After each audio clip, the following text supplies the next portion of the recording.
Oh, I just would like to say a few words about Rosa Alice Branco. Is this working? Yes. Good.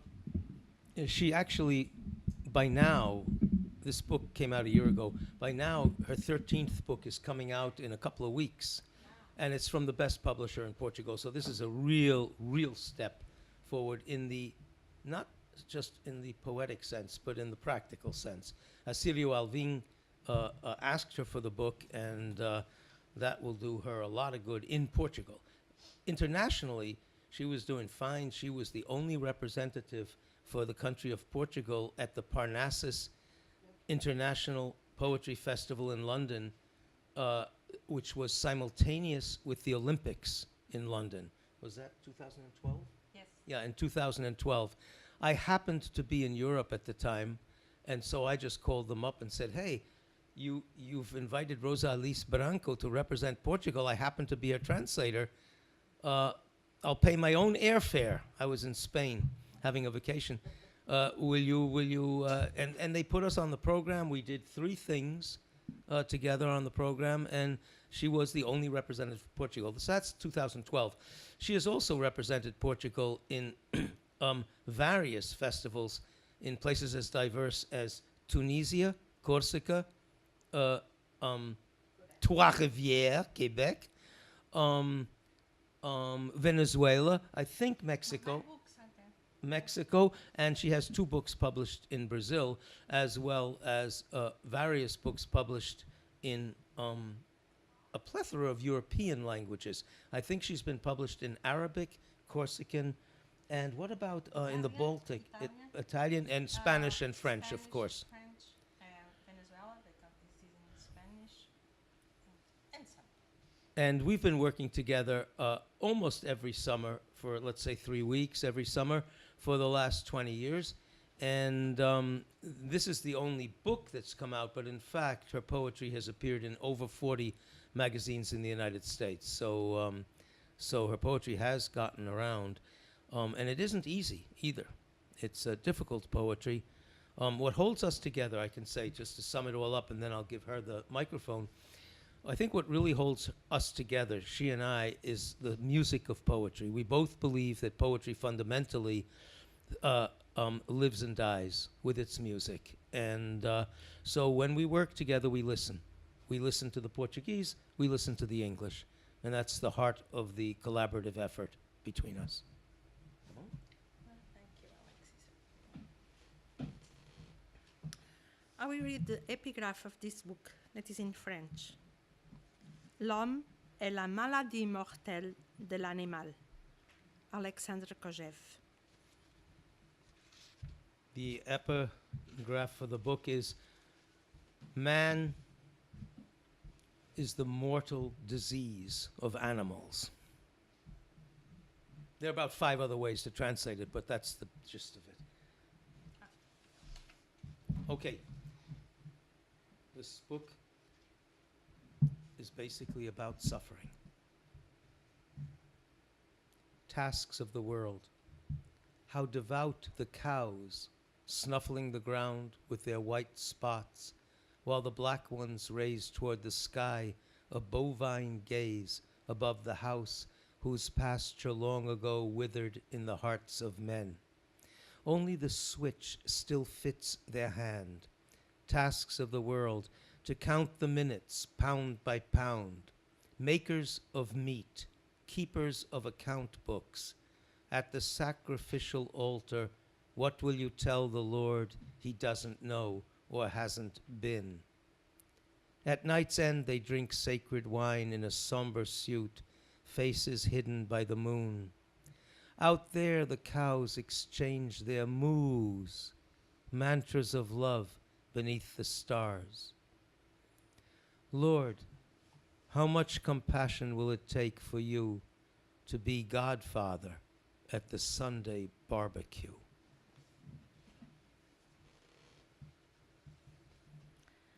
Ofícios do mundo.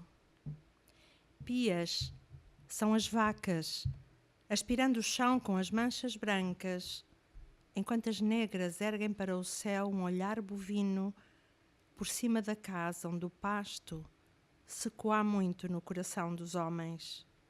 Só a vara lhes cabe na mão.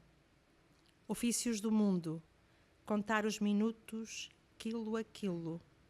Fazedores de carne, do livro de contas, que contarão ao Senhor no altar do sacrifício que ele não saiba ou tenha sido. No fim da noite, bebem o vinho sagrado de fato sombrio e rosto encoberto pela lua. Cá fora, trocam-se mus, mantras de amor sob as estrelas. Senhor, de quanta compaixão precisas para apadrinhares o churrasco de domingo. The next poem is called Divine Caress.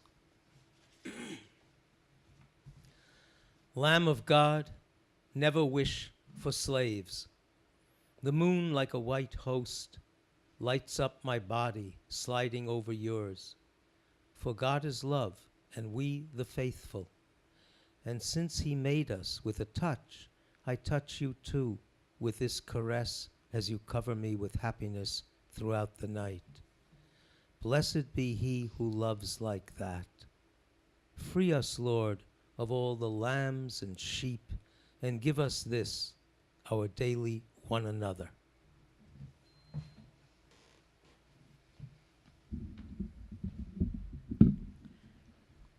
Carícia divina, Cordeiro do Senhor, nunca queiras escravo. A lua, como uma hóstia branca, ilumina o meu corpo a deslizar no teu. Porque Deus é amor e nós fiéis. Porque nos fez com uma carícia, assim te acaricio e me cobres de felicidade pela noite dentro. Bendito seja quem assim ama. Livrai-nos, Senhor, de todos os cordeiros, Senhor, nunca queiras escravo. Livrai-nos como hóstia branca, como uma carícia, te acaricio e me cobres de felicidade. Bendito seja, ama pela noite dentro, Senhor. Livrai-nos, Senhor, de todos os cordeiros e dai-nos um ao outro cada dia.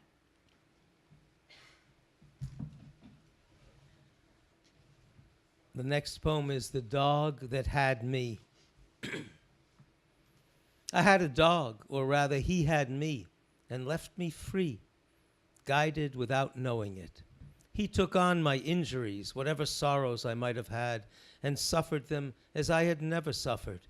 He confounded my ills, turned things around. He put my collar round his neck and took me for a walk as if I were his owner. At night he slept down on the floor, or else pretended to. I would wake with a servant at my feet and hold myself just like a master, while it was really he who had me.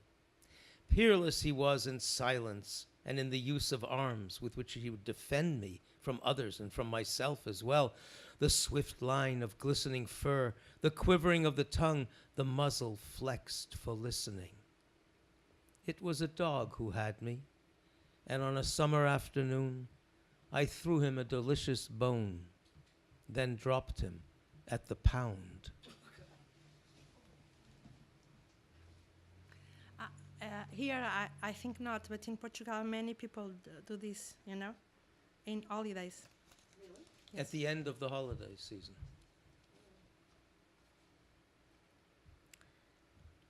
O cão que me tinha. Eu tive um cão, ou era ele que me tinha, e me deixava à solta, guiada, sem saber que ia. Tomava as minhas feridas, a tristeza que eu pudesse ter, e sofria dela como eu nem sofria. Trocava de mal, trocando-lhe as voltas, punha a coleira ao pescoço e levava-me a passear como se eu fosse o dono. E à noite dormia no chão, ou então fingia. Eu acordava com um servo aos pés da cama, armava-me em amo e era ele que me tinha. Exímio no silêncio e no uso das armas com que me defendia de todos e também de mim.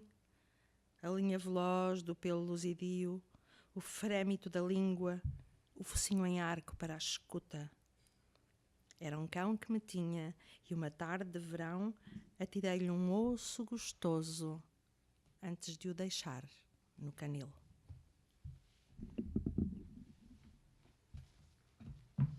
The next poem is Animals of the Earth.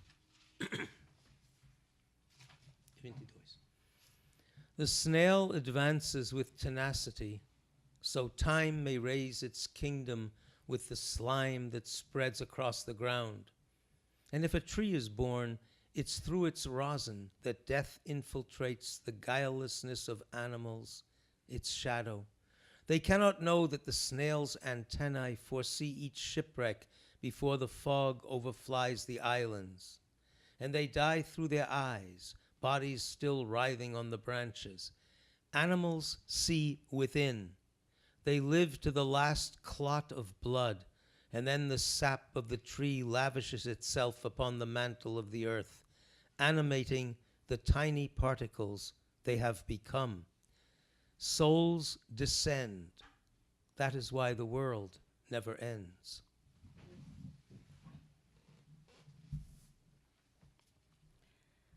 Animais da terra.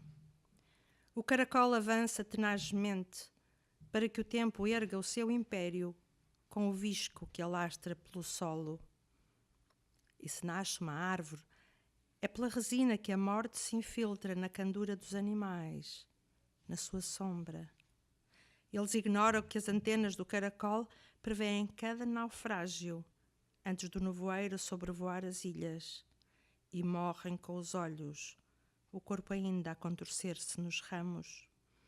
Os animais vêm para dentro, vivem até ao último coágulo e depois a seiva da árvore esbanja sob o manto da terra a animar as partículas ínfimas em que se tornaram. As almas descem, é por isso que o mundo não acaba.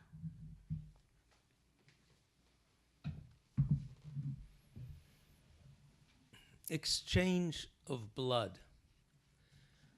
The sacrificial altars are always burning. We are your cattle, Lord. Sometimes you order us. Hold back the hand above your son. Has the knife in the air lost its weight? We thank you this time as if it were for always. But we leave the blade aimed at human hearts. Son exchanged for lamb, blood for other blood, the way one changes shirts. A man is seated at a tavern door between the wine and sun.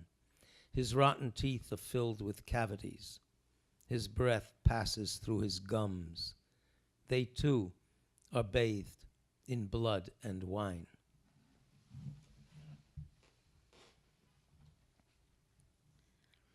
Trocar de sangue.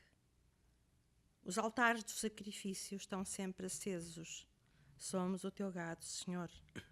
Às vezes ordenas que suspendamos a mão sobre o filho. A faca no ar perdeu o peso. Somos o teu gado, Senhor. Agradecemos esta vez como se fosse sempre, mas deixamos o gume apontado ao coração dos homens. Somos o teu gado, Senhor. Troca-se filho por cordeiro, troca-se de sangue, como se troca de camisa. Somos o teu gado, Senhor. Um homem está sentado à porta da taverna entre o vinho e o sol. Tem os dedos podres, cheios de buracos. A respiração passa pelas gengivas. Também elas, em sangue e vinho.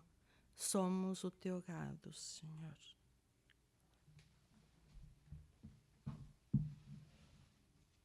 The Vespers of Palermo. The Virgin smiles at me with her mosaic mouth. My eyes drown in arabesques on the ground. The sun's geometry descends Palermo's streets. Insects accelerate. Bzz, bzz, even at the crosswalks, and Christ impassive in the church across the way. But Christ does not cross the streets. He is just above the cross, just before it. Angels are abandoning the darkness of the temple. The Vespers seem like fireflies, and their bzz, bzz are the wings of angels discussing the tourists of the day. The bzz, bzz of the Vespers here below getting together in the Palermo night. Such ethereal seats with a glass in one hand, the other on a hip, and on the handlebars of Vespas, Vespas, Vespas, passing kisses, stupefying laughter. and angels back at their posts in rounded nakedness while the Vespas sleep an asphalt dream. Supper is being readied, and Christ does not deny his place. Between one bzz and another, I look at you in the B, Baroque or Byzantine, and don't accept your death, you who cross above the Vespas, Vespas, Vespas, above Mount Etna rising to the heavens, while inside they are brewing hell.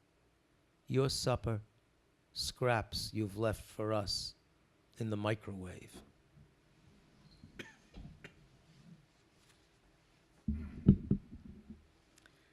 As Vespas de Palermo. A Virgem sorri-me com boca de mosaico. Os meus olhos mergulham nos arabescos do chão. Geometria do sol descendo as ruas de Palermo. Insetos aceleram bzz, bzz, até nas passadeiras, e Cristo impávido na igreja em frente. Mas Cristo não atravessa as ruas. Está um pouco acima da cruz, um pouco antes. Os anjos abandonam a escuridão do templo.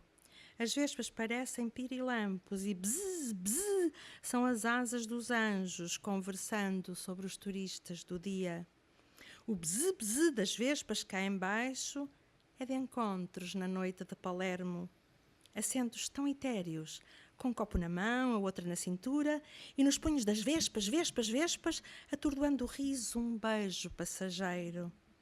E já os anjos estão apostos na sua nudez redonda, enquanto as vespas dormem um sonho de alcatrão. A ceia prepara-se. Cristo não nega o seu lugar à mesa. Entre um bzz, bzz e outro, olha-te no B, barroco ou bizantino, e não aceita a tua morte. Tu, que atravessas acima das vespas, vespas, vespas, acima do Etna que sobe ao céu, enquanto dentro se cozinham os infernos. A tua ceia, os restos que deixaste para nós no micro-ondas.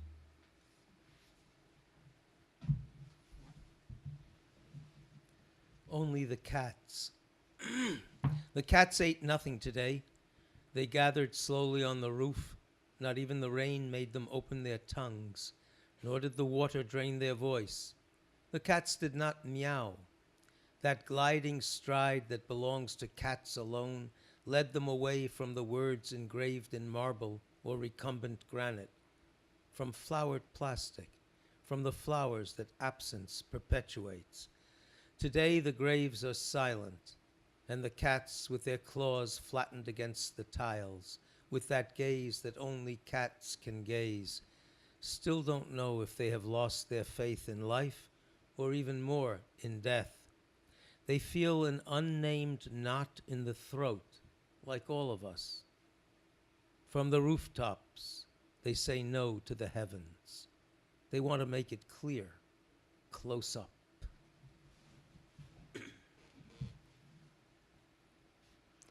Só os gatos.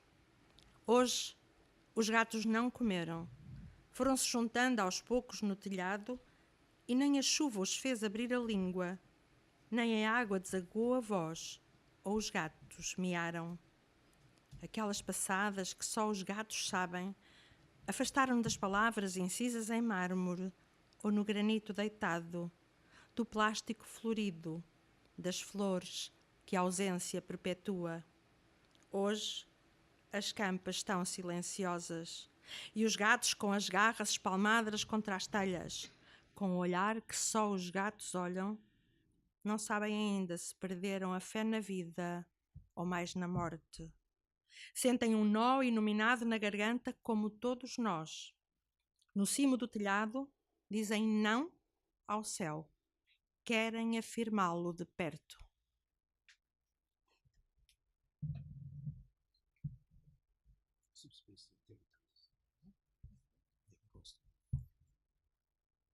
Subspacia Eternitatis, to Carlos.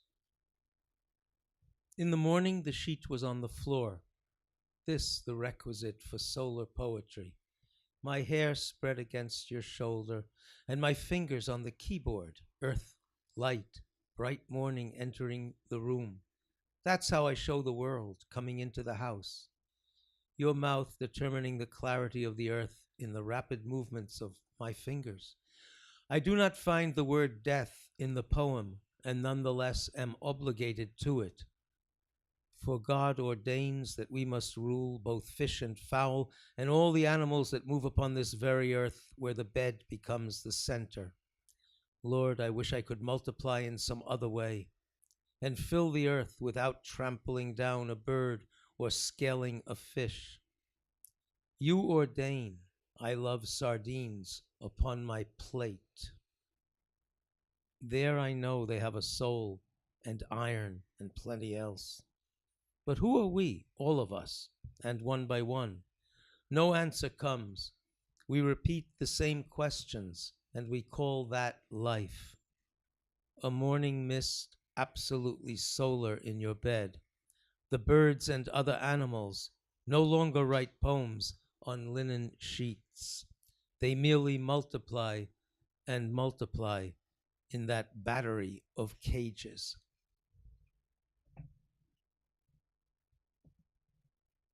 Subspécie Eternitatis. Ao Carlos. De manhã o lençol estava no chão. Eis o requisito de uma poesia solar. Os cabelos espalhados pelo teu ombro e os meus dedos batendo no teclado. Terra, luz, manhã clara entrando pelo quarto. Revelo assim que o mundo se translada para o interior da casa, que a tua boca determina a claridade da terra no movimento rápido dos dedos. Não encontro a palavra morte no poema, e no entanto, a ela me obrigo, porque Deus ordena que domine sobre os peixes e as aves, sobre os animais que se movem nesta mesma terra, onde a cama se torna centro. Senhor, queria eu multiplicar-me de outro modo, encher da terra sem pisar o pássaro ou escamar o peixe. Ordenas-me que gosto de sardinhas sobre o prato. Aí, sei eu que tem alma e ferro e muito mais. Mas quem somos nós todos? E um a um? Ninguém responde. Repetimos as mesmas perguntas e a isso chamamos vida. Manhã de nevoeiro absolutamente solar na tua cama. As aves e os outros animais já não escrevem poemas nos lençóis. Só se multiplicam cada vez mais em aviário.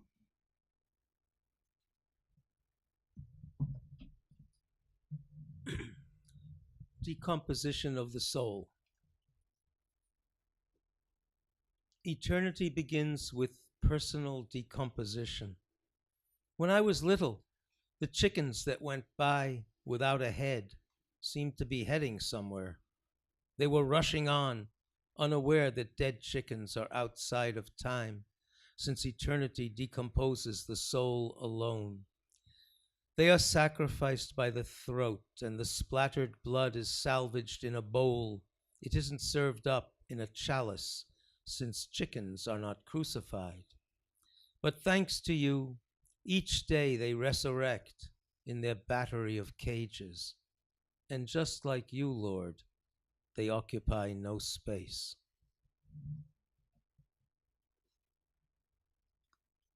Decomposição das almas. A eternidade começa na decomposição pessoal. Quando era pequena, as galinhas que passavam sem cabeça pareciam dirigir-se a qualquer lado. Iam apressadas, na ignorância de que as galinhas mortas estão fora do tempo, porque a eternidade só decompõe a alma. Sacrificam-nos pelo pescoço e o sangue espalhado guarda-se numa bacia. Não se serve em cálice, que as galinhas não são crucificadas. Mas graças a ti, todos os dias ressuscitam no aviário. Tal como tu, Senhor, elas também não ocupam espaço.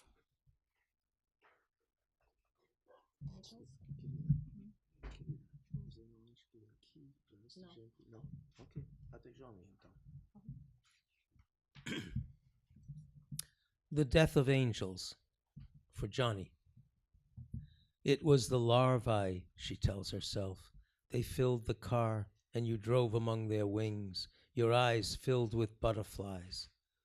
Later, there was just the smell of camphor balls. It was an omen, she tells me again and again. Now there are no wings beating before your eyes. The death of angels plays a part in this proceeding against innocence. Mothballs as well. The same weight, when they evaporate, drops upon our shoulders, laden down with tangerines. We hold out a slice to a beggar, and he laughs in our face, as if eternity were in that belly laugh with its mothball stink. Our shoulders collapse like a tree doubled over by a storm, a tree that has withstood it all. We used to whisper among its branches, and those secrets of our childhood, before the larvae and the naphthalene. Suddenly a cocoon, another date, linked by a dash to the date of birth. Fuck it all. I won't kick in a goddamn cent against innocence. If you are God, raise up the angels. I, down here below, expect zilch from you. Just perhaps a drop of shame. But you continue to parade the suffering of your larvae, of your holy, holy mother, of your nails dripping blood, blood that is purely a waste, if at least you were a universal donor. She and I, all we had were eyes filled with butterflies and the thought that angels were guiding us. But it was just medical degrees pinned beneath glass, just dirty and foreboding hospital gowns.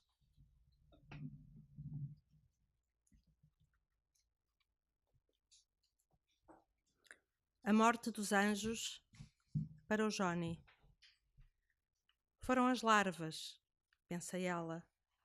Enchiam o carro e guiavas entre as asas, com os olhos cheios de borboletas. Depois, ficámos com o cheiro a naftalina. Foi um presságio, diz-me várias vezes. Agora, não há asas que se agitem diante dos teus olhos. A morte dos anjos faz parte deste processo contra a inocência. A naftalina também. O mesmo peso, quando se evaporam, desce sobre os ombros carregados de tangerinas. Estendemos um gomo a um pobre e ele ri-se haha na nossa cara como se a eternidade fosse essa gargalhada que fede a naftalina. Os ombros desmoronam como uma árvore deitada abaixo por um temporal. Uma árvore que resistiu a tudo. Sussurrávamos entre os ramos e os segredos de infância, antes das larvas e da naftalina.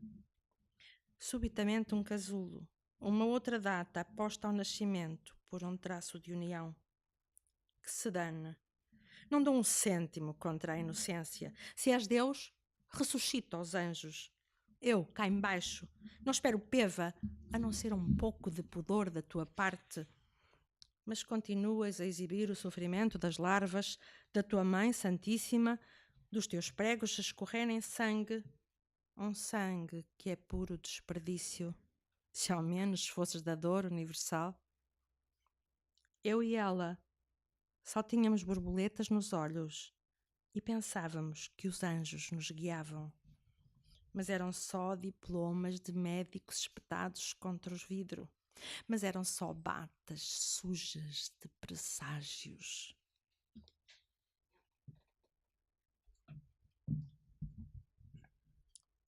We're going to finish up with a poem called No Complaint Book.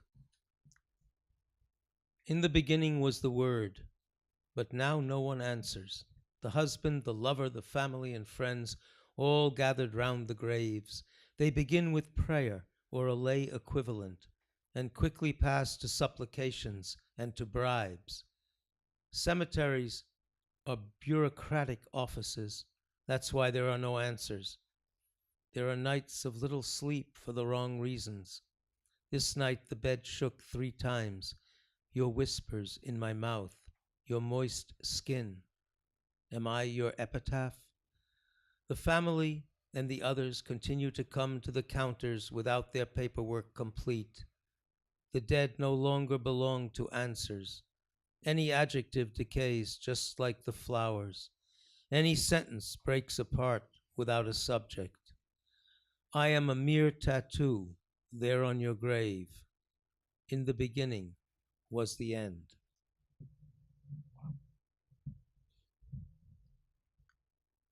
Sem livro de reclamações. No princípio era o verbo, e agora? Ninguém responde. O marido, a amante, a família, os amigos, todos alinhados sobre as campas. Começam pela oração ou correspondente laico e logo passam às súplicas e aos subornos. Os cemitérios são repartições públicas. Por isso, não há respostas. Há noites mal dormidas pelas razões erradas. Esta noite a cama tremeu 3 vezes. Os teus balbucios na minha boca. A tua pele úmida. Sou o teu epitáfio? A família e os demais continuam a correr aos balcões sem os formulários preenchidos. Os mortos já não pertencem às respostas. Qualquer adjetivo apodrece como as flores. Qualquer frase se decompõe sem sujeito. Sou apenas uma tatuagem na tua campa. No princípio, era o fim.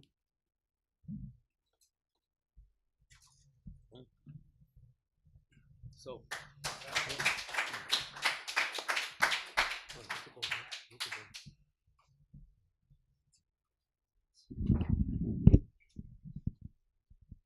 So we can open up the panel for discussion, and also if anybody has any questions. So I'm interested in how this collection came together. I think there were all of these books, and I'm not quite clear on how many have come into English. Is this the first one in English? this is the first book. The first complete book in English. But many poems have been in Right. English that were taken from earlier Various books. books. So I'm interested how you work. Did you work together to make the selection? And did this publisher give you free reign to, or did you have a manuscript that you submitted that was already chosen? In other words, how did this collection come to be? This book won a prize in Spain in 2009. It was the exact book, and all my books have unity. I have usually an epigraph, as I read before, and so it was this book. It was not chosen, and it was chosen after what book of the poems we translate, or of the books we have translated, could appear here as a book. And Alex and me, we choose this book. But we didn't introduce any poems into the book. They were already in the book. Yes. As it appeared in Galicia, actually. And he appeared in Portugal in 2011. So we have so many poems, but we all the poems we translate. Also, we translate the book. For example, this year we are choosing what book we will translate. Well, Rosa Alice has told me that she's just finishing up a book about dogs, inspired by Konrad Lawrence's book about dogs and their relationship with human beings, as well as with each other. And that sounds to me like a good book to work on next. So I haven't seen the book yet, but that is one of our possibilities. There are a couple of other books that we've worked on, but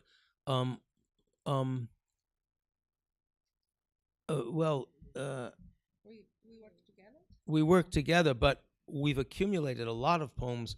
But I don't think the only other book we did a complete book of was In the Cold of Your Bones. No, it's the world doesn't end in the cold of your bones, she thinks, and Spell Out the Day. The whole book?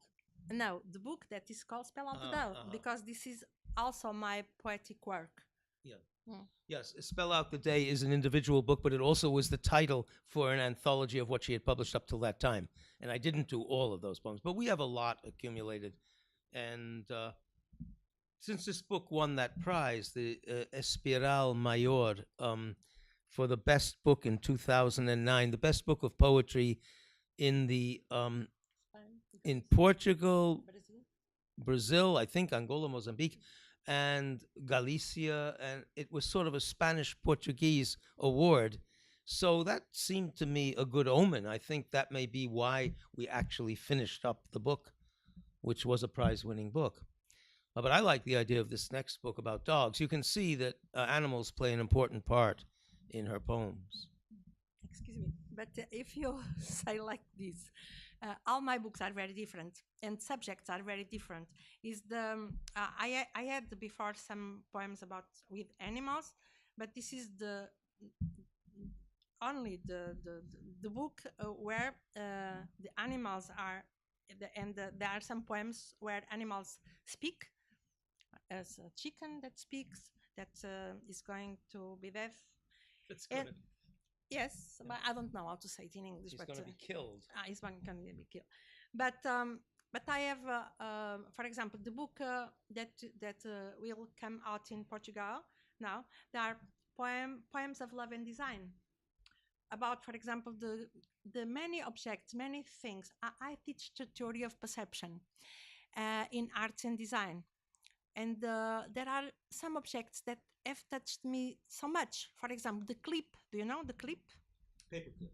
Paperclip. And in the poem, the paperclip is also putting the papers together, but also the people together. And the clip, it was very important for aliados. For the Allies. In the Second War. And to know that they were allies, they put the clip here. And in some houses, the jackets have still the clip. As a symbol. As a symbol sometimes, and because the jacket remains there. But it was a symbol, very, very important. So as, for example, the cravo. Oh, for their revolution, for example, the red carnation. Yes. In fact, you may have seen posters where a red carnation is thrust into the barrel of a rifle. So instead of bullets coming out, a red carnation is coming out. Yeah, that was a symbol for the relatively peaceful Portuguese revolution that overthrew. Very peaceful. Well, 26 people in total were killed. That's pretty peaceful. And Portugal was still an empire, a mere 1974, a mere 40 years ago. They were fighting colonial wars in Africa, and everybody was losing limbs on both sides. And all of a sudden, the military men themselves decided, we've had enough of this, and they simply laid down their arms, which is really quite extraordinary. And they decided that the war was over. And back home in Portugal, almost nobody died. Almost, just a few places in the Alentejo. So the Portuguese, the Portuguese also have bullfights, and nobody dies. Although nobody knows this, but after the bullfight, the bull is killed and turned into meat. But the Spanish bullfight, the bull always dies, and actually about a third of the time in the course of a lifetime, the matador dies too. If you look through the records of all the 20th century matadors, about a third of them get killed or die of their wounds. So Portugal is somehow more reasonable or more gentle. No? You don't think so? All right. Since we have touradas, we kill. You know the name. Since we have this Bullfights. These bullfights, we are not gentle. And I don't know if they suffer more or less because they are not killed in the arena. I don't know. Perhaps they suffer more. I don't know. But this book is not on. I was telling to Alexis that is inspiring Conrad Lorenz. Is true, but the dogs enter in this scene of the book because the book is about predators and preyers. Predators and prey. Yes. Listen, I haven't read the book yet. I'm looking forward to going this summer and working on it. So we've worked together for 20 years, and we work very hard when we're working. And it's a true collaboration. I would never dare to publish any of her poems in English if I hadn't gone over them with her, because I think she's a very difficult poet, and I know that my Portuguese, though it's fairly good, is also limited. I learned Portuguese when I was 29, and that's kind of late. Not to mention that I'm a lazy bum, so that my Portuguese was accumulated through living. I never sat down with a grammar. I never sat down with a list of all the Portuguese verbs. So I have my deficiencies, there's no doubt about it. But I'm willing to work all night long to make sure that no errors slip through. And since Rosa Alice is as tenacious as I don't know if anyone can be more tenacious, but she's certainly as tenacious as I. So we work deep into the night, and we make sure that it's right. And even her English is getting better every day now that she's in America, but this is her first trip here. But even when her spoken English was, not very strong, her ear for poetry in English was very good. And when she would correct me, she was practically always right. We would still have to struggle to find the best word, but rejecting my wrong words, her rejections were almost always correct. And I think it's not just that her English was pretty good. I think her instinct, her poetic instinct, is very strong, and it manifests itself not just in Portuguese but in English. I don't know. We have another question. Thank you so much. It was beautiful. I would think it's very challenging translating from the Portuguese because Portuguese is so beautiful. And I don't speak Portuguese, but I speak Spanish and Italian and and French, and just listening, it's so musical and so magnificent, a language. And I'm just wondering that, and then on top of that, there were these kind of ecclesiastical kind of overtones that kind of rang. And I'm wondering how you, Alexis, in English, dealt with that, because, it's very difficult to sort of bring that into our language. But I have to say, she may hit me or something, but I have to say that her reading became more resonant ecclesiastically because she didn't read just the words in the poem. The key lines she repeated deliberately as you would hear them repeated in church in 2 poems. No. In the English, I simply translated what she had written, and she's giving it a wonderful reading, with repetitions that create the ambiance of what you would hear in a church service. Yes, because these 2 poems, I wanted them to be like a prayer. And so, if you are in the mass, mass. So I made this not performance, but a kind of reading that you can, for you to understand that it was a prayer. In Portugal, I don't do this.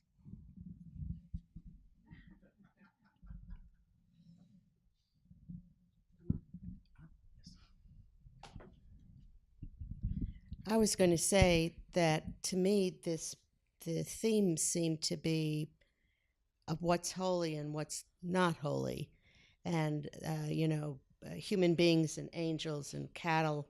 I love the title, and the title poem was so wonderful. So it's interesting because when we were in the car, I asked if you were religious, and you said, God forbid. So, but you seem to be drawn to the divine, holy, what makes life worthy. I said to you that I was not Catholic, not religious. I can think of myself as being religious, of the sense of the first tribes. They went to be in sacred places where the feelings are good. Not we don't let enter bad feelings in us. So I can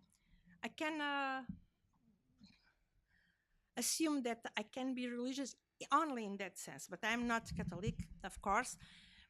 But this book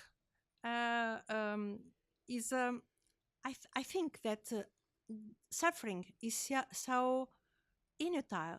There are so many waste in suffering. You know, I can deal with death and life, of course, but for example, I cannot understand that someone died for saving us, and we continue to be the same. I cannot understand this, and I cannot understand a Christ that has to die to save. If you have to smile or to dance or to something to save us, I could understand, you know. But so that is in this religion that that you have in Portugal. So I wrote because I was educated in that way, and for me it were all the time it was very strange for me. This it is normal that Nietzsche is my favorite philosopher. You know, Nietzsche. Nietzsche. Well, I actually have a comment on the religious, well, not the religious factor, but Rosa Alice has said now, we're giving readings around, we're touring around, and she's said many times now that it is suffering that either puzzles or bewilders her and that concerns her, the futility of suffering and what kind of a God would create the suffering. And she says, as she just said now, and she knows what she feels and thinks, she said she accepts life and she accepts death. It's suffering she doesn't accept. The problem with her translator is the translator doesn't accept death. I have never accepted death. I find it an absolute outrage. And I've felt that way for the last 60 years and maybe for the last 70 years, because I still remember burying my chameleon, which I got at the Ringling Brothers Barnum and Bailey Circus in a little box. And I used to play with him every day. And then one day his tail fell off as I was playing with him. I was pretty stupid, yeah. I threw him around, but in a friendly way. And he died the next day. And it was a traumatic thing. And the first short story I ever wrote, I'm not a writer, but the first short story I ever wrote was about the death of my chameleon back in 1947.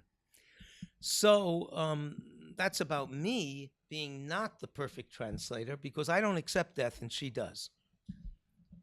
But if it doesn't enter in the translation, in any way, the translation is never the copy of the poet. So, yes, I just think my translations try to be even more bitter than your originals. now what? I still feel that holiness. Yes. But not by the holiness can be not divine. So I because for me to be loyal, to be to have I have great values, you know, but they are not Catholic values. So we can be not Catholic or religious and to have these values of life, for our lives and for the life of the others. For example, I believe in empathy.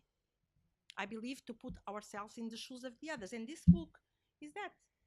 I put myself in the shoes of the animals, of the other persons, of everything that is in that book. So I believe in that. And what another question it was that Alexis Levitin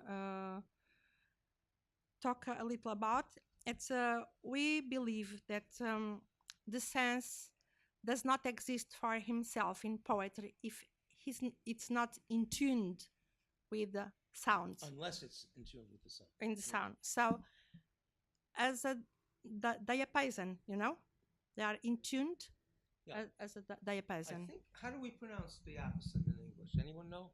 Diapason. It's a word we see in books once in a while, but we never use it, and I'm Diapason. 75 and don't know how to pronounce it. Diapason. Diapason. It is in the Google. Diapason.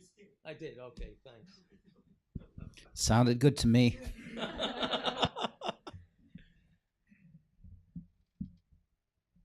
Yeah, there's a I guess my question is about poetry in Portugal today, I guess. I mean, I've heard of two Portuguese poets. I read a lot of European poetry, and I've seen, Italian, French, Spanish. They're like a dime a dozen, but I don't think I've ever seen like an anthology of Portuguese poets, I mean, there's Pessoa and Amelia Garrett, is that his name? And that's all I've ever heard of. So what is the poetry scene like in Portugal today?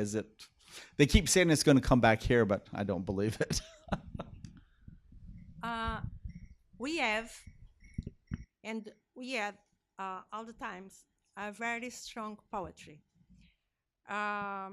Since I remember from Camões, that is the great poet, and Fernando Pessoa was trying to imitate Camões, to be the new Camões, because Camões is. But for my, I don't know, astonishment, everybody thinks that Camões is an institute and not a poet, because there's a Camões institution. Yes, Camões institution in many countries. So they think that Camões is only an institute, and everybody knows Fernando Pessoa. But since Fernando Pessoa, after Fernando Pessoa, it was very difficult to write poetry in Portugal, or even literature. But after, it came from Açores, com Mau Tempo no Canal. And Vitorino Nemésio, yes, it was the first that could write after, because he had an imaginary from Iceland that was so different from Portugal. From the islands. From the island. So after sometimes Fernando Pessoa was dead, we continued to have a very strong poetry that is known around the world. Well, even in this century, 21. Well, you've never seen an anthology. Actually, I spent about 40 years somehow avoiding completing an anthology because it just was too overwhelming a task. And you always have to leave somebody out. It's a really painful thing. But Richard Zenith, who lives in Lisbon, and he's an American, and he's made himself into the Fernando Pessoa authority, even amongst Portuguese. He did bring out an anthology with me, but he did more of the work just last year. But he brought it out in Ireland, so you wouldn't have seen it. Published by Daedalus Books, and it's called something like 28 Portuguese Poets. But I can tell you that these poets not only exist, they're published, almost all of them have been published in France, some even by Gallimard, Antonio Ramos Rosa, Nuno Judici, Gallimard. Eugenio de Andrade has been published in many countries. I've published 11 of his books in the United States, one of them with New Directions. Sophia de Mello-Braina Anderson has 2 books in English, one with a very small house in Connecticut and one with an mais ou menos house in London, Carcanet. And Richard, that was Richard Zenith's. And she has a book of short stories that just appeared in America 2 years ago called Exemplary Tales. So Sophia is, I would say, is known. Eugenio has appeared in the McClatchy. McClatchy just died a couple of days ago. McClatchy brought out an anthology, I think it was called New European Poetry, something like that, about 20 years ago. And Eugenio was the first poet in the book. Grey Wolf brought out an anthology called The New European Poets, and Rosa Alice was the first poet in their collection. That's the Kevin Proofer collection. So there are anthologies in which some Portuguese poets have appeared. I brought out a book by Egito Gonçalves, but it was in Canada. It came out with Caramba, como se chama o Casa Editora? Guernica Editions. And then Carlos de Oliveira, I brought out a book of his with Guernica Editions, and the book was, by coincidence, called Guernica. It was a 10-poem sequence about the Picasso painting. So those are a few books that have appeared, but you're right. In general, there are many very strong Portuguese poets whom nobody in America will have heard of unless they read little magazines, because not enough books have come out. And the reason not enough books come out is, you see, You might think nobody's translating them, but I've been translating for 40 years nonstop. I don't have a personal life, so I translate. And there are 24 hours in the day. There's a lot of time. I play 3 hours of chess a day, and then I translate the rest of the time. So there's plenty of material, but publishers don't want to lose money. And so basically, unless there's a little trick, a little catch,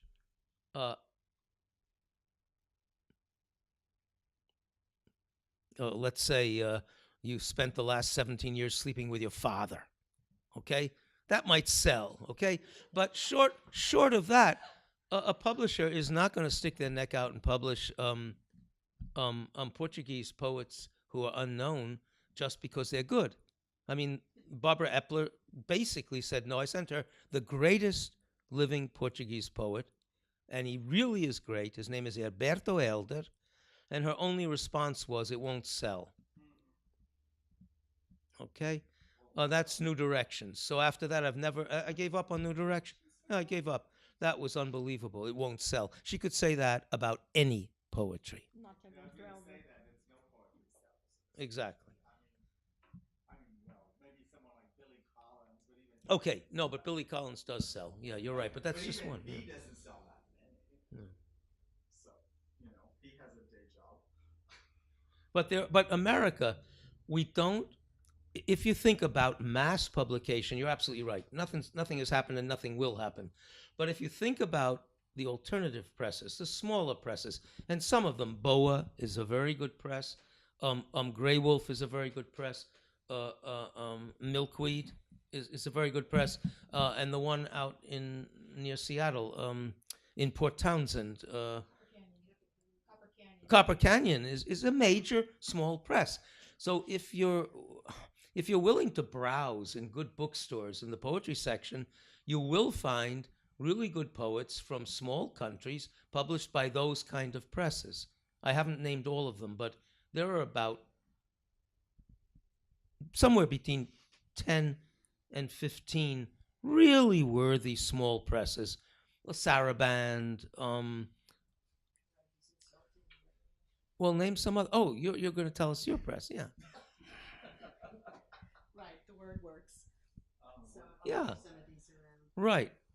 Well- So I think there is some hope, but in fact, in a country like America, which is a mass culture country, what small presses bring out will never reach a lot of people. But that doesn't say that the quality isn't there. So a book like this has its quality, and it does exist, but No, I had a chance because Chicago Review of Books. Chicago Review of Books gave her a really good review. And so more of these will sell, but Harper. That was recent because I know when it came out, I think the Los Angeles Times did an article about the book. The Los Angeles Times did an article on you, but not the New. Yeah, 2016. I think so. Yeah. And in Amazon, I was with the 5 stars, so Yeah. it was running very well for me. Even Portuguese people sometimes buy in Amazon because it is sold out in Portugal. Oh, you can buy Amazon in Portugal. Yeah. Yes, of course. Yeah. So they are buying this book. Yeah. Some persons because I have my book is sold out. So. But look, America, we live in an anti-intellectual country, and it has always been an anti-intellectual country. Herman Melville was a bestseller as long as he only wrote about beautiful girl on the beach in the Marquesas and threatening tribes of cannibals. When he wrote about that stuff, he was a bestseller. As soon as he introduced a metaphysical element in Mardi, his third book, he became a nobody, and he remained a nobody till 40 years after his death, when a critic picked up Moby Dick and said, this is a great book. Who was the critic? Can you guys remember? Chase, perhaps, before Chase. Around 1917, 1920, somebody picked up Moby Dick and said, wow, this is a great book. And now we all know that Melville's our greatest writer. But for 50 years, nobody even knew who he was. So, and now, I mean, if you need any proof about what an anti-intellectual country America is, you need look no further than the White House. Couple of blocks. We Couple have, of blocks. We have company from another country. Well, I wanted to touch on that element a little bit because I myself am a publisher, and we do books that nobody. Our goal is to publish books that the big publishers will not will not even touch, and we have incredible books that we've published. But what I want to say is that the infrastructure is changing now, and I'm a lot more optimistic about it than maybe what you were saying, and that I think that the books are slowly but surely going to start popping up on the market, because it is a lot easier to produce them and to create them than it was even 5 years ago. Yeah. And less So. expensive. And less expensive. So, and that is, and by doing that, by being less expensive, publishers can take a larger risk.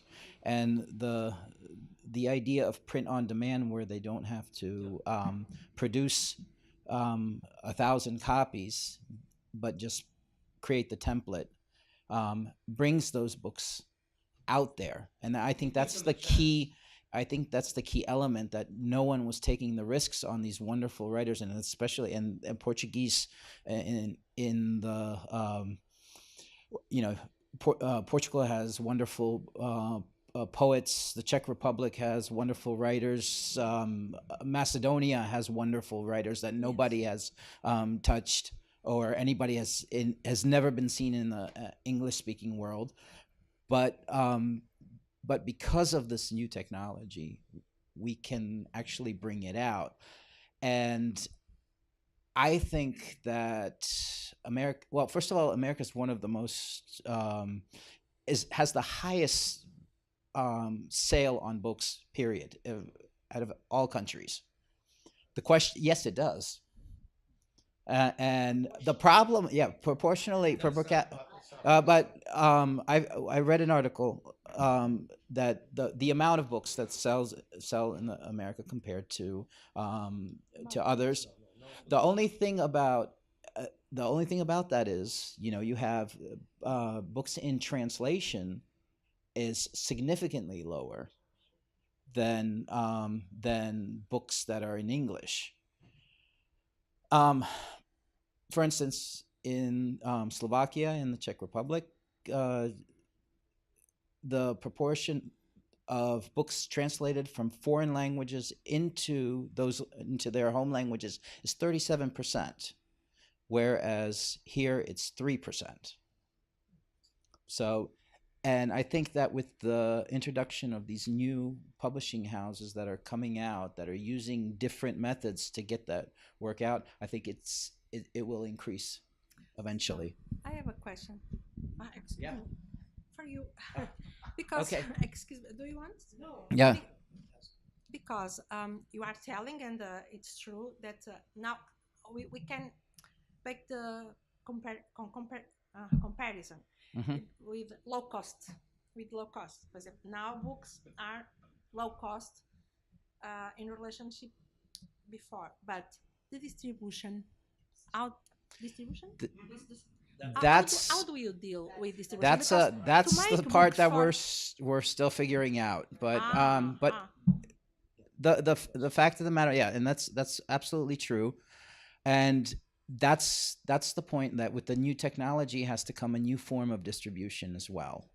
Okay. And that's what people are working on in many ways. And the internet's about 20 years old. So, and publishing on demand is less than 5 years old. So all these like new tactics and strategies are coming up, and people are trying to figure out what the best way, just like they're trying to figure out what Facebook is, how Facebook is dealing with what, the fiasco that they're dealing with now, because it's all new, and it's unleashed, and they're trying to figure out their Because ways. you know, in Portugal there are many publishing houses that are not distributing at all, and so they are making books for the drawers. This is nothing. And they're publishing great They are works. in Portugal Well, it could be. Yeah. because it costs nothing, but after we have no book. Yeah. Well, and also it has to hit the global market, and that's why, I mean, and you know, the predominant global language is English. You know, I don't, you know, I'm Czech and I'm saying that. But Well, I think we need optimists. If everybody were like me, nothing would get done. So I think it's very nice that you're optimistic, and I wish you well. But I've been teaching for 51 years, and the average American is a moron. And I'm telling you that because I've been in the classroom. And this, I've been there. and that's I'm teaching in the State University of New York okay, but the average human being, in America. I know, but the problem is in academia, and I see this all the time, is that perception is there, that the average American is a moron, and they just don't have faith in it. And when I talk to academia, they're always disillusioned, and you're a perfect example of that. Yeah, yeah. And what I'm saying is, you know, these kids, yeah, they have terrible grammar school, and they come to the colleges so that they can get, you know, they have to catch up in many ways, and it is having the attitude that they're immediately morons doesn't help. Yes, but the immediate, I'm coming to this attitude after 51 years of I know. hands-on experience. Oh, I bet. It's not as if I just suddenly said it. Yeah, I think I earned it. but it doesn't. Yeah. Today are not morons; they just know different things. That's my feeling, that they can be a moron in terms of what, you know, what was considered educated 20 or 30 or 40, 50 years ago. But I mean, they know different things. Excuse me. Forgive me. I have no interest in talking about knowledge. I completely agree with what you're saying. I was talking about thought, thinking. Okay. The actual process of thinking is what I meant. I didn't mean that. Right. So you don't have to think anymore. I That's meant true. that thoughtfulness isn't part of the ball game Yeah, much nowadays. and I that's think that pretty in the past distressing. 50 years, I think that the chance, okay, and I might be naive, and I might think that, and I wouldn't be doing this press if I didn't think this, right? So I just think that if it's kind of like the Field of Dreams. If you built you built the baseball, you know, people will come. The stadium, the ballpark, people will come. And eventually it just gets, if it's out there, you have a greater chance that someone will notice it and it'll bring it to the greater public. So, and if it's not published, if it's not there, There's no chance. there's no chance. Of course. So I was just going to add on to that Chad Post has done some of the tallying up of figures, and there are only about 135 books published in translation every year. Now, of that 135, that's all the retranslations of Anna Karenina, that's all the retranslations of Don Quixote. In my field, which is Russian, we had, counting both American books and British books, we had 60 books approximately come out in 2017. Not a single one was a collection of poetry by a modern woman, a contemporary woman. And by the way, of those 135 books that we publish in America each year, only about 25% is work originally written by women. So we're talking about 30 books, give or take, in any given year written by women. Last year was the first time ever that a novel from Madagascar was translated into English. I mean, we are not hearing what the world is saying. And and of course, each of us in this room can do something about it, buy books in translation, because that's what supports. And you know, you have a bestseller if you sell 500 copies of a book in translation, a book of poetry in translation. So it's you know, it's word of mouth, person by person. I have a question about translation. I guess I know it's a slippery slope. Where do you go from being literal to what the Portuguese says, and how you want to do it in English? Because I read this, tried to read this translation of Poesia Italian, and in this book, it was most of his poems.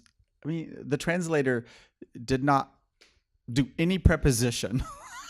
You know, Poesia was a very intelligent man, and they didn't translate a single preposition from Italian into English. So where is that line at to being literal and figurative and creative when you're translating?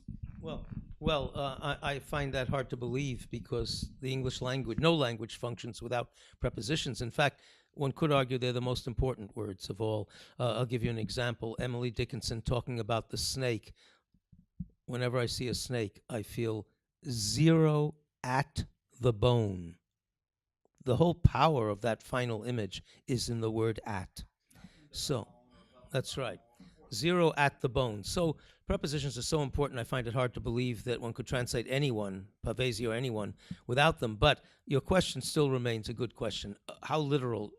I think that the first thing I would say is that if you're striving to literally translate the original, it's dead in the water to begin with. So it's already a disaster. On the other hand, how much freedom are you willing to take? And I have people to rein me in because I work with living poets. And I have been working these last 2 or 3 years, especially with Salgado Marañón, and he doesn't know English, but I tell him exactly what I've said. And he knows to what degree I have deviated from his original text. And if he likes the sound of it in English, he almost always says, let's go for it. But of course, I try to stay in the ballpark, in the realm of the suggestive, emotional meaning of the original. I may do a slightly different image to get that feeling, but I always am trying to be true to the, what would you call it, the spirit of the original. Yeah. The spirit, the soul, I don't know what. Yes, I am myself a translator, and also we did a collective translation in a palace in Portugal that is called Palácio de Mateus, and we are 5 poets with a poet, and each of us were saying one thing, but what, in the end, what counts is the better idea, and the better idea is when we can make this deviation, and when we make a deviation, we can be closer. It can be what? Closer. Yeah. So, sometimes we must be a little far from to be closer, because this Tell is the truth. Can I quote Emily Dickinson? Tell the truth, but tell it slant. Or may I quote Shakespeare? Seek direction, seek through indirection. Seek direction out through indirection. That's Hamlet. Okay. So, yeah, exactly what you said. Yes. Shakespeare and Emily Dickinson support you. It's good. I'm happy. So, no. So I had one more question. I think do we still have time?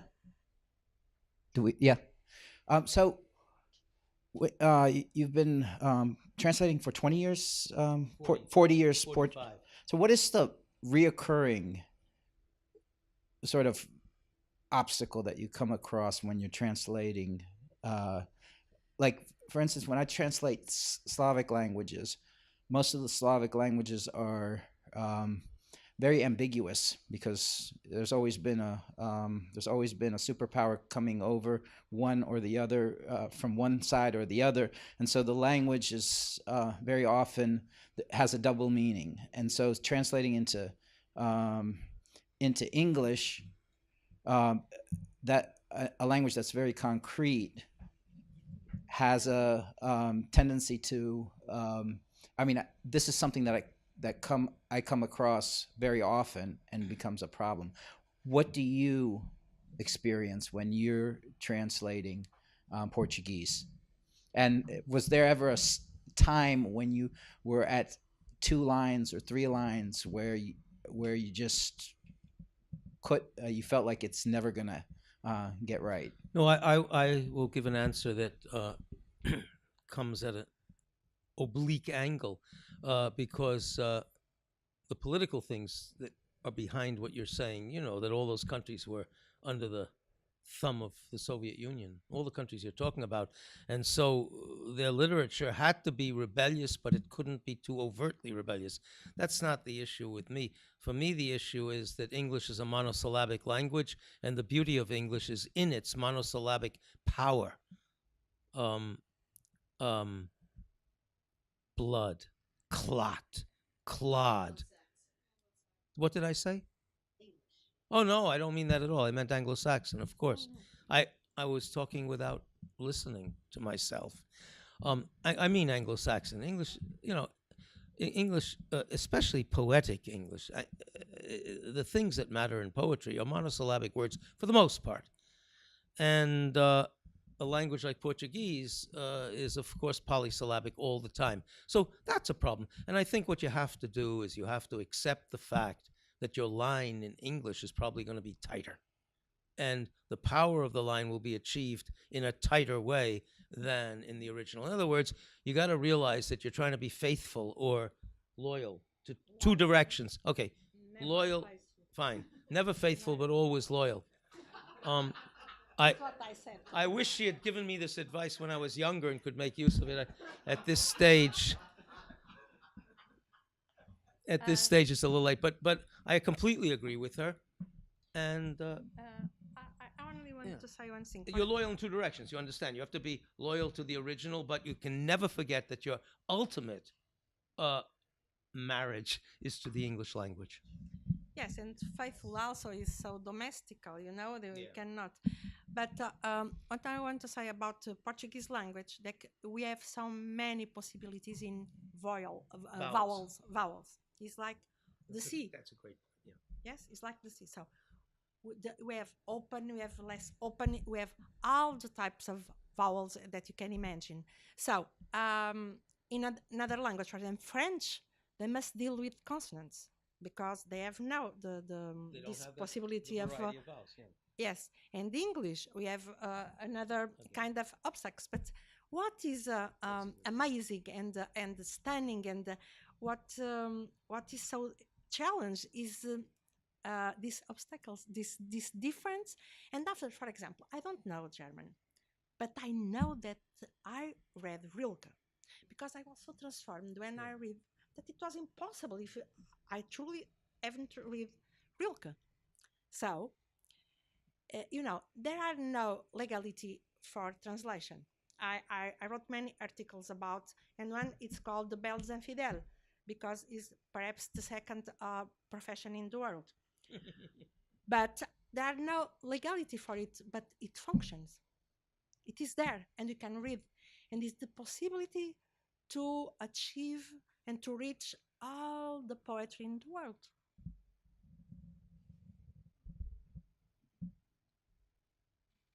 Thank you, translators. Did we? Amen to that. Did we answer? No, did we answer? I can't remember anymore. Your question. I'm sorry? Yes. Did we answer? Yes, yes. Okay. Yes.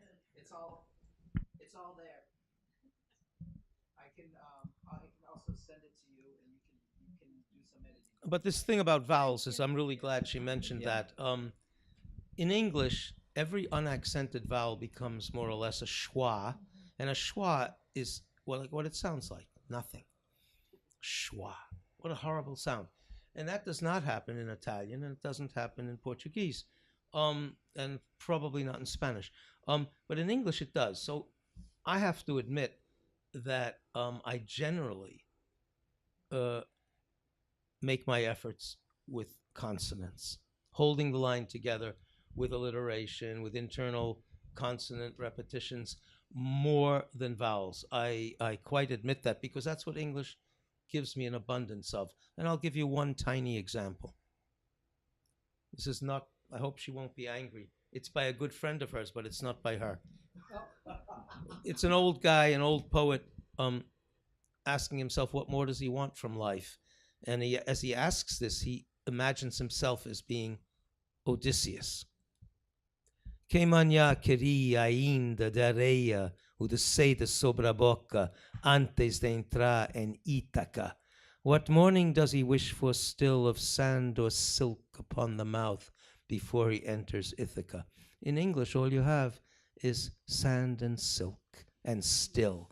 What morning does he wish for still of sand and silk upon the mouth before he enters Ithaca?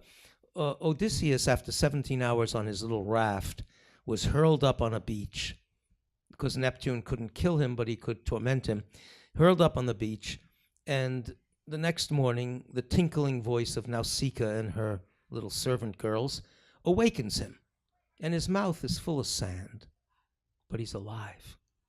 And it doesn't have to be silk. What que manhã? Yeah, que manhã de areia. It can be sand as well as silk that is delightful because it tells you you're still alive. So he got that in there with a lot of vowel sounds. Que manhã queria ainda de areia. Que manhã queria ainda de areia. And all those vowel sounds, I couldn't do it. I just gave up. And what morning does he wish for still of sand and silk upon the mouth before he enters Ithaca? Well, there was, yeah, still and silk, yeah.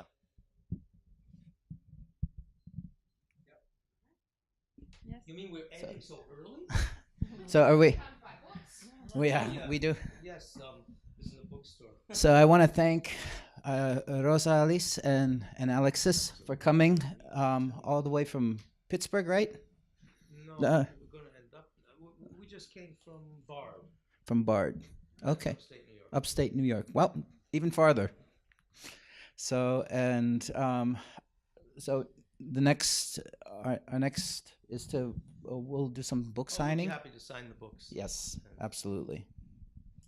So thank you very much. I think the owner of, and thank you all for having us, and thanks to the bookstore for allowing us to present here. It's a beautiful book to start.